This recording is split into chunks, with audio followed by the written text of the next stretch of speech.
j'espère que vite on a pour kaza oyo. Vite ngolo. Voilà. Merci beaucoup papa. Oui Kovanda. Merci. Vite ça va? Vite.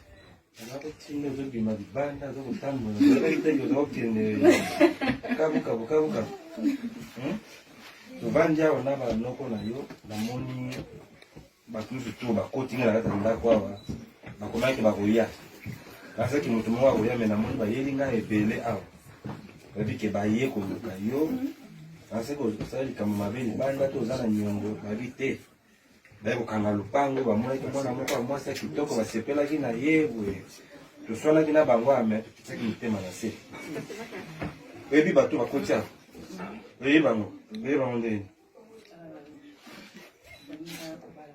Nenga obala buso obala na kina binoko na deja Beba tiki biloko awa babiki beba kanga lupango biloko na ntozu yangote le fongoli yango pete mais inspecteur atalaki biloko to akomi inspecteur noko na yo papa Alain inspecteur biloko no surtout na de jeu yango te est-ce que l'on dit maintenant que bato oyo baokanga lupango awa soko l'on dit que bato oyo baokanga lupango zwa molangi moko masanga wana zwa na mbongo nyonso omoni na mesa wana na enveloppe wana opesa ngai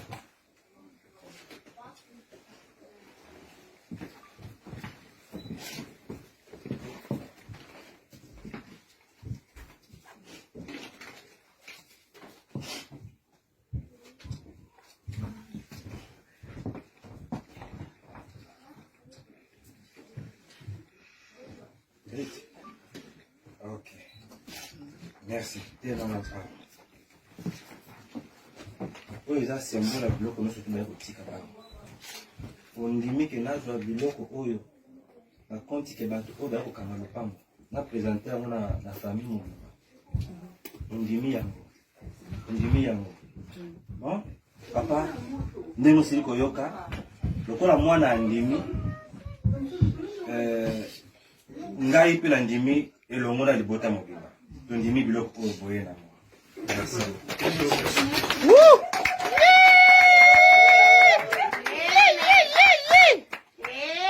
Alléluia. La titre à symbole. Voilà, c'est que nous avons mobile moko awa. Ba ke bela ni ba lebele la na confusion. Na ndengi ozoeka na liboko. Ola sanga ke réellement mobile amweza oyo ngana sepeli na ye. Ye oyo atungisa nga chaque jour so na oya ka 21 na ndako za la cause na ye. Na kisanga na nuye lelo awa. Na mona ye.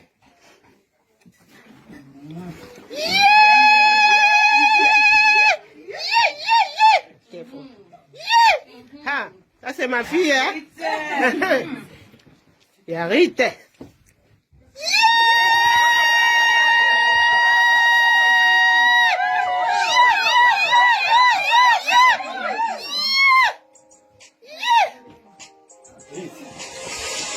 Yes, yes.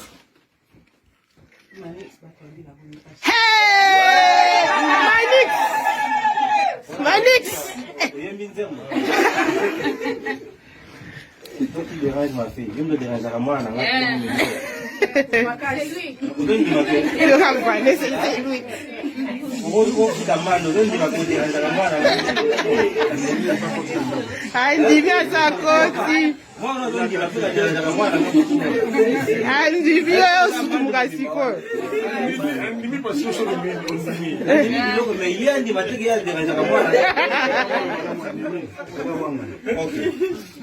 Vraiment, nakolo balikambo moko. Papa, obaliriti. Na pojo motuna obaliriti. Nanote. Obaliriti te. Yoko kanga lupango. Na zwi biloko ona ndimi yango na kite yoko kanga lupango. Biso na kutimi na biso. Et puis na ndenge ya bosambeli na biso. Tolandaka étape nyonso. Tolandaka étape. Yoko kanga lupango. Malasima. Nana posa ola sanga bokasi na yo.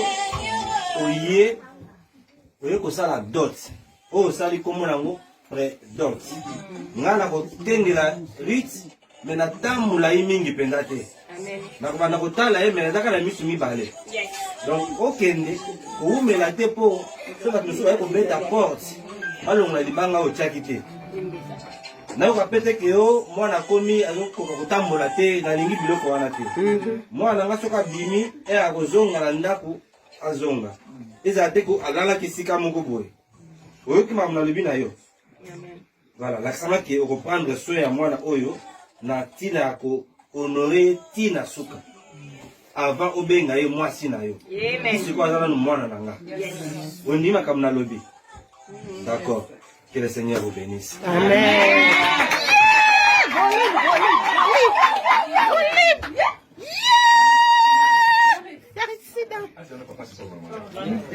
Papa, au petit mot tout dimini, na onye sonene ina ndenge ya mbeli biso, to pesa biso ya mwana, iko koto kozolo sela aussi koyo, biso famille baseke. Nous avons aussi la facture ya libala ya mwana Elite. Si c'est possible, c'est ok. Na pensi vous c'est on ko umisa pe mingite la mission. Amen. Merci beaucoup. La kosala ya. Vraiment na ndenge to bandaki na Yesu na kosenga tuso noko na biso ya samela ka mingi abonde la lisusu afin que to bovanda mamu to boela ko kendete o bomelaki kasi na bongisa ki mwa biloko muke muke ona te bo kisama motema vraiment o bovanda. Merci. Au Christ Nzambe, merci. Tobai na dit que Dieu fait toutes choses bonnes en son temps. Vraiment tout le monde que tout matin qui to kiti mais to komi na niveau moko pe mitema na bato nyonso et sepeli. Amen. Bibi était Nzambe ada Nzambe ya ba projet kitoko. Et parmi ces projets, au peut-être à quelqu'un qui prend un rite, ils a peut-être un jour rite à Kola, à Bala, à Kampena Isika na Emoko. Et na ko Bala na Nzamba permettre ba étape ya bandeli et bandeli ko se réaliser. Et nous quand tout le monde tout pesi Nzambe merci. Amen. Dieu notre Père, itema na biso etonyami na esengo.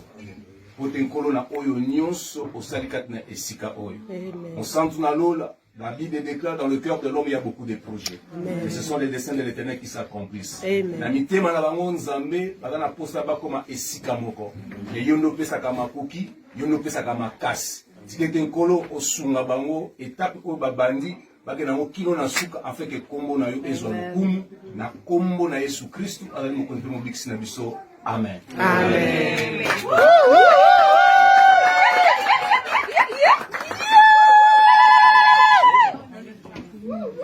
Merci beaucoup.